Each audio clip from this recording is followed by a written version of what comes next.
It is the first painting I know of where the background is the subject of the painting. And that background is the night sky.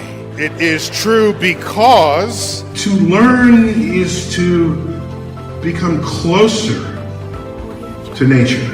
And it's for a greater good in society. I would be irresponsible if I did not. The universe is immense, and yes, it can make you feel small, as it ought to. We all need an ego check. People like to think I'm special because I'm different, but there's a whole other way to look at it. Maybe you're special because you're the same. Have I, by whatever powers I have available to me, have I lessened the suffering of others? Earth seen through the rings of Saturn. And just a reminder, we are a speck in the middle of a cosmic void. And the more of us that feel the universe, the better off we will be in this world. Thank you. Perhaps one of the greatest science communicators of our time, Neil deGrasse Tyson has been educating people about the world around us for years. Not only is he incredibly knowledgeable, but his love for science and his ability to convey that passion is what sets him apart. His journey to becoming one of the most well-known astrophysicists started as early as 9 years old. At 17, he would be invited to Cornell to meet with world-renowned astronomer Carl Sagan. Then I thought about it, and I said, well, I had met Carl Sagan when I was 17. I was applying to colleges. He was at Cornell. I had been accepted at Cornell, but didn't know what college I wanted to go to. And the admissions office saw that I wasn't totally in the moment there.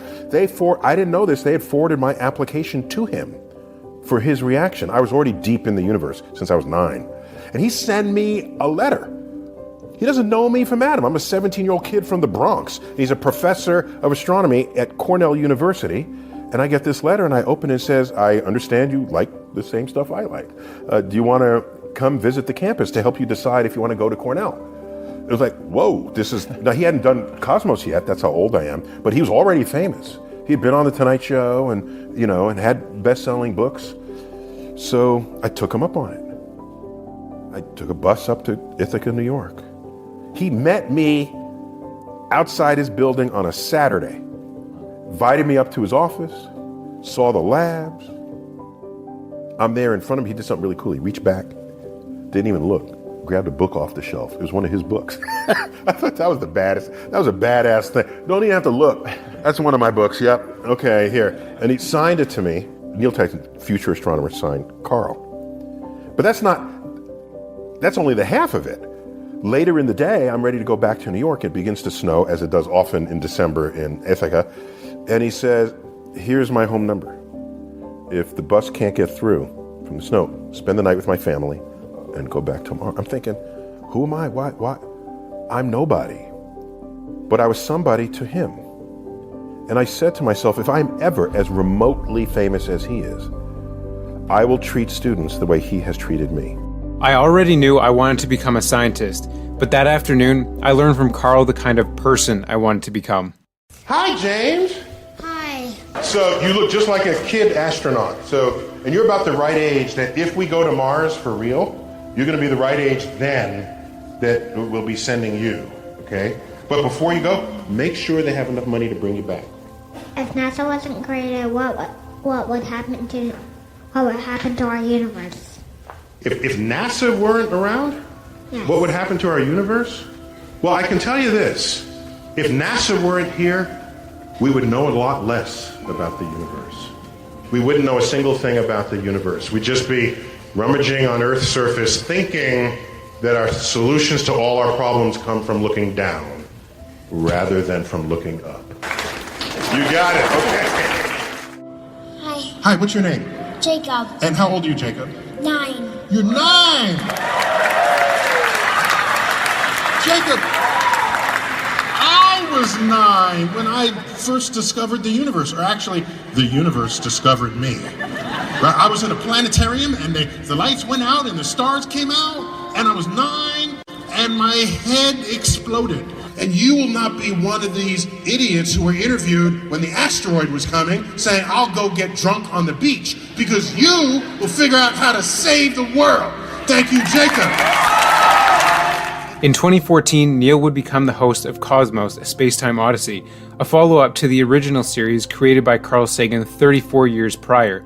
Cosmos would go on to be translated into 45 languages, run across 181 countries, and be seen by over 750 million people. Neil continues to educate the public on the wonders of the universe through his radio show Star Talk. At the end of one of his Star Talk live shows, he reads for the audience one of the most impactful pieces of writing from Carl Sagan's Pale Blue Dot. From this distant vantage point, the Earth might not seem of any particular interest. But for us, it's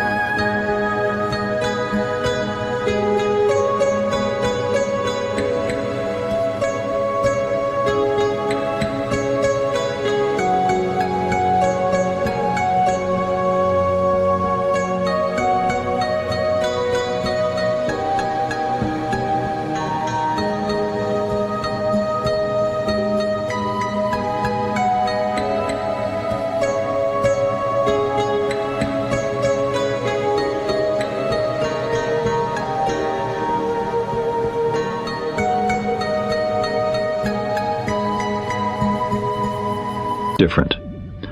Consider again that dot. That's here. That's home.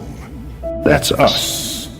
On it, everyone you ever heard of, every human being who ever lived out their lives, the aggregate of all our joys and sufferings. Thousands of confident religions, ideologies, and economic doctrines. Every hunter and forager, every hero and coward, every creator and destroyer of civilization. Every king and peasant. Every young couple in love. Every hopeful child.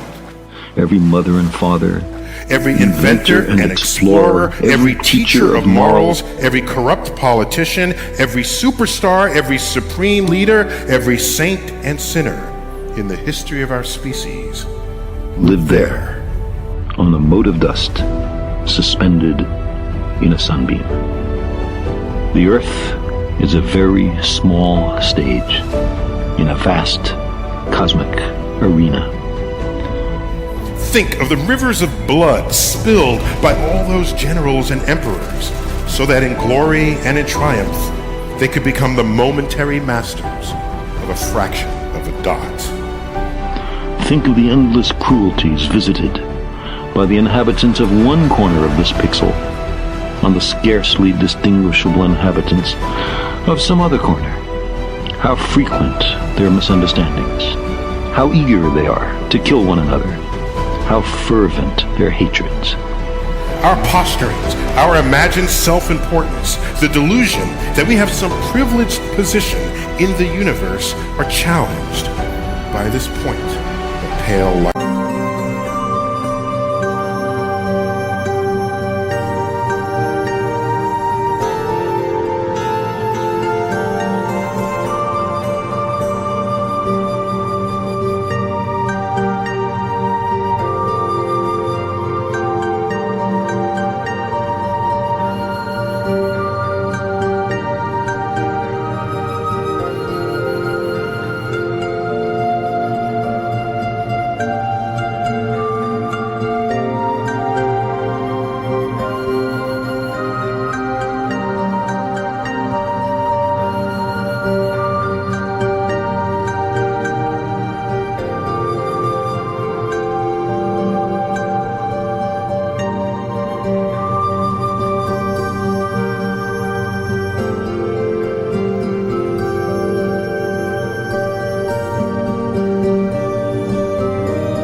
Our planet is a lonely speck in the great enveloping cosmic dark.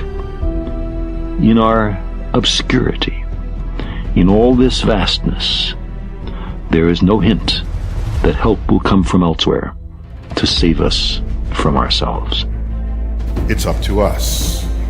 It's been said that astronomy is a humbling, and I might add, character-building experience. The Earth is the only world known so far to harbor life. There is nowhere else, at least in the near future, to which our species could migrate. Visit?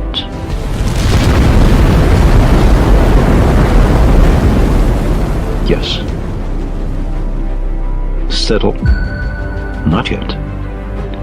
Like it or not, for the moment, the Earth is where we make our stand. To my mind, there is perhaps no better demonstration of the folly of human conceits than this distant image of our tiny world. To me, it underscores our responsibility to deal more kindly with one another and to preserve and cherish That pale blue dot, the only home we've ever known.